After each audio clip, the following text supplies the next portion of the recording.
Please welcome Matt Barnes.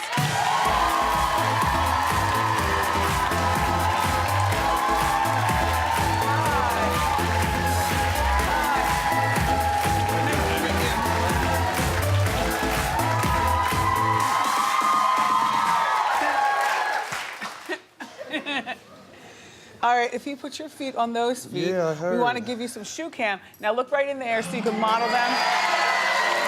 And maybe throw some tattoo in there too. Yeah, make sure my ankles aren't ashy. No. All right. Okay, Matt Barnes. So you retired last year from the NBA. Yes. Why'd you retire?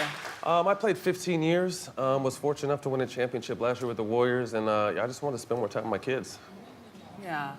Does anything ache? Are you good? No, I'm good. Luckily, I'm good. You escaped unscathed. Yeah, I didn't have any major injuries throughout my career, and you know, I'm healthy. Nice for you. Nice Thank for you. So your twins are adorable. Thank you. Thank How you. old are they now? They're 9. My guys. What type of relationship do you have with them? The best. The best. We're, you know, obviously father first, but best friends. You know what I mean? They just bring so much energy and life to me, and you know, I live for them now. I'm getting a chance to coach them in football and basketball and spend more time, so it's been a blast. Yeah, nice. So, as we all know, Matt had a very public and rocky relationship with his ex-wife, Gloria. It played out on TV. It did. We covered it here during Hot Topics and everything. Sure you did. So how's your relationship with her now?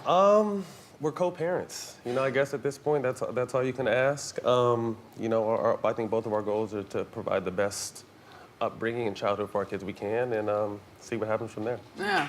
You got really nice skin. Do I think I might have a lot of makeup on? No, you've got really good I skin. appreciate that. Thank you. But what had happened was, There we go. well, no, I was minding my own business. And then all of a sudden I find out that there was this very public fight that happened with Matt's ex-teammate, Derek Fisher, over Gloria at the house, and somehow the kids were involved. No, the kids weren't involved. Not involved, but they were there. They were asleep, yeah. Okay, tell what happened. All this over Gloria. I mean, basically what it was, you know, I divorced her figuring she's gonna move on. That's what happens when you divorce someone, and the ultimate goal is to be happy. I found out they hook up through my kids, and I was... Why were you mad? If you're done with her. We're former teammates, though. You know, I kind of think there's an unspoken, you know, you share, Gotcha. you go to war with each other. It's Gotcha. kind of I mean, if it's a girlfriend or something like that, it's fair game, but you kind of think a wife and kids would be off limits to a teammate. But Yeah. it is what it is from that standpoint. He was coaching the Knicks at that time. He was, yeah, he was Right. out here. But I got a chance to explain to him. My whole thing was, you date my ex, whatever. It's not cool if you would have told me. I would have, you know, we could have handled it a little different. But the fact that you're living in the house I pay for around my kids and not telling me, And the phone call happened from one of my kids. one of the kids in the house saying that, Yeah. you know, Mr. Derek is here, but we're not feeling so comfortable. So Matt, vroom. Did you smoke before you left? No, not that day. I should have probably. I might have not went over there. So you get in your car, you go to Gloria's house that you're paying for, your kids are there, and Derek is walking around in a towel? No, he's lucky it wasn't just them, but she actually had a group of friends over. You know, they were having a game night or a dinner or something. Kids were upstairs asleep by the time I got there, and it just happened. It was like I said, I think it's like an unspoken man rule, teammate rule that you don't mess with someone's wife. But I understand. like I said, my whole focus really was that you're staying in my house, being around my kids, and you don't tell me that. That was my major problem, and he understood once we discussed it and spoke about it. So now he ended up going on and marrying Gloria. So they're one happy. How long have they been married? I think they're engaged. Oh, they're Yeah, they engaged. just announced their engagement. You know, I wish them the best. At the end of the day, my main concern is my kids' happiness. My kids really like him. And I know outside of the move he pulled, he was a cool teammate, and we got along just fine. So, you know, as long as my kids are happy and comfortable, I'm good. Are you high now? I smoked this morning. I'm not sure if I'm still high. Okay.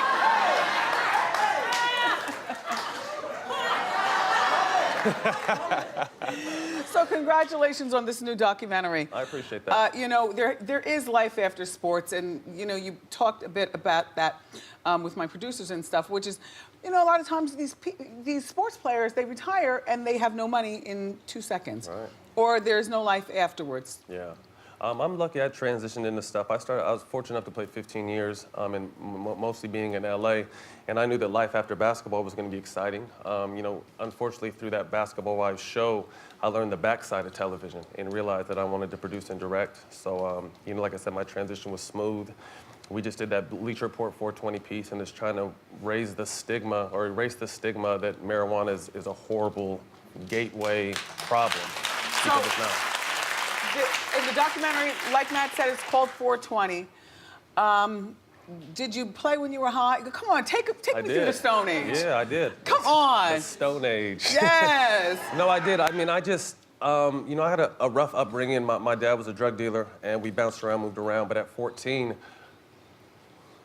I, you know, I experimented with weed and just kind of found that it always relaxed me. I lived a very stressful life, and I realized that it relaxed me. It allowed me to sleep. It would block out the fighting and the arguing I was constantly around, and it kind of just put me in my own world. So I was able to manage that throughout pretty much my life. Do you prefer a joint, a blunt, or a bong? A joint. A joint, old school. Old school. Now, how would you clean your urine? I would just eat clean. I would eat healthy. You know, For the NBA? Yeah, for the athletes. You know, we're running so much, we're sweating so much. Eating clean and drinking water, and the weed would run through me. That's amazing, because for regular mere mortals, it stays in your system for Oh, 30 wow. days. Yeah, it does. You know how hard you have to work? Yeah. How many steam rooms? Yeah, a lot of steam rooms. Uh-huh. A lot of steam I don't want rooms, you to a lot of dime. water. I don't want you to dime people out. But did most of your teammates smoke too? I mean, I can't speak on anyone but myself. I know I smoked. You know, I found a way to manage it. You know, it's definitely a responsibility. We're being paid millions of dollars to go out there and perform every night. But like I mentioned in my clip, you know, my mom died. I had to play. I got divorced. I had to play. I beat my teammate up. I had to play. You know, there's a lot of stuff I have to play through. And, you know, with the world talking about it constantly and thinking they know the whole story, sometimes you just need tunnel vision. Well, weed, as opposed to the opioids that I'm sure that they pump to you guys when you hurt your ankles in the NBA. Just think about that. Absolutely. It's I an never heard epidemic. of you being a pillhead. No, it's an epidemic, you know what I mean? It's not only athletes, it's society as a whole, you Yeah. know what I mean? And I think that's what's kind of holding the marijuana stigma is that, you know, the big pill companies realizing that once we understand marijuana and the benefits from marijuana, that the opioid use is going to go down a lot. So 420, everybody. This is very interesting. It was cool. It was really cool. I had a good time. I mean, you got the first time ever professional athletes are on TV smoking weed, telling their stories. What kind of athletes are on? Who? Give us some names. Like, real quick. Wait. I mean, for basketball, it was Kenyon Martin, Cuttino Mobley, Al Harrington, and I know I'm missing somebody. You. Myself. But it was really just giving you our experiences. Like I said, we're taking care of a village. We play 82 games. It's an 8-month season. We could be in New York one night and be in Boston the next night and then play in Atlanta the following night. We travel schedule crazy. And It's you'd just have a some lot. bomb in every city. I used to just put mine in my pocket. Okay, see how it gets done? So nice to meet you. Thank you for coming by. Thank you for having me. You gotta check this out, everybody. It's called 420. It's currently streaming on BleacherReport.com.